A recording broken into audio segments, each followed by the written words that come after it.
আমি মনে করি আমাদের লাইফে কখনো কখনো এমন কিছু আনপ্ল্যান ঘটে যেটা হয়তো আমাদের প্ল্যানের থেকেও বেটার হয়। যেমন কি আজকে ছিল ঈদের দুসরা দিন, সকালবেলা আরামসে ঘুমোচ্ছিলাম, কিন্তু হঠাৎ করে কল এলো কি জলদি জলদি প্যাকিং করো, বেরোতে হবে ঘুরতে।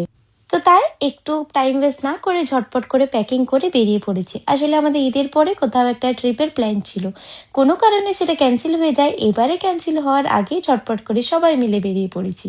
সাথে আছে আমার হাজবেন্ডের ফ্রেন্ড, তার ওয়াইফ আর তাদের এই কিউট বেবি। এই সুন্দর সাফারের সাথে কিছু সুন্দর মানুষ, আর কি চাই। কিছুক্ষণ পর ওকে গিয়েছিলাম এই সেবা ধাবাতে। আসলে ঘুরতে যাওয়ার এক্সাইটমেন্টে বাড়িতে একদম কিচ্ছু খেতে ভালো লাগছিল না।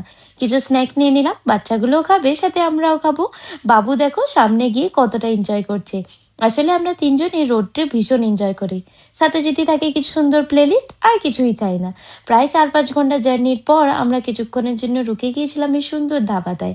এখানে কিছু একটু স্ন্যাক্স মতো খেয়ে নেব। প্রথমেই দেখে নিচ্ছিলাম আমরা মেনু, যেটা বাচ্চারাও খেতে পারে আর আমরাও খেতে পারি।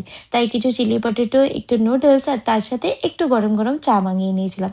খাবারগুলো ভালো হলেও চায়ে এতটা ইলাইচি দেওয়া ছিল কি চাটা একদম ভালো লাগেনি। তো খাওয়া দাওয়ার পর বেরিয়ে পড়েছিলাম আবার। বাচ্চাগুলো উঠে পড়েছে গাড়িতে আর এখন আমার ড্রাইভারও রেডি।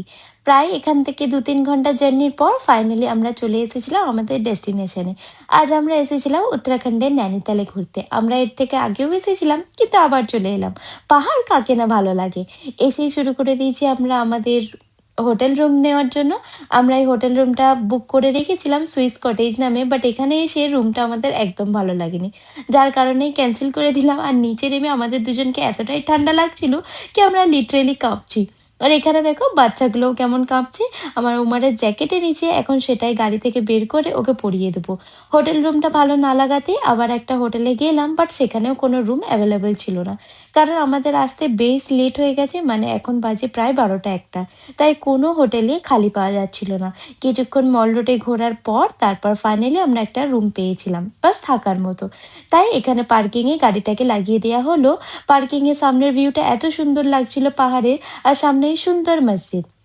থাকার জন্য রুম তো জেসে তেসে মিললো, কিন্তু এখন পেটকে কি বোঝায়।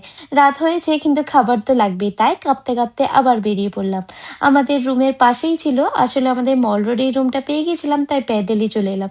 কিন্তু ছিল কিসমতটা এতটাই খারাপ, এসে দেখি খানা আমাদের প্যাকিংয়ে নিয়ে যেতে হবে, বসে খাওয়ার আর টাইম নেই। তাই খানা প্যাকিং করে এখন যাচ্ছি বাড়ি। বাচ্চাগুলোকেও ঘুম পেয়ে গেছে, রাতটাও এখন অনেক হয়ে গেছে। বাড়িতে এসে খাওয়া দাওয়া করে এখন শুতে গিয়ে বাজে প্রায় 4টে।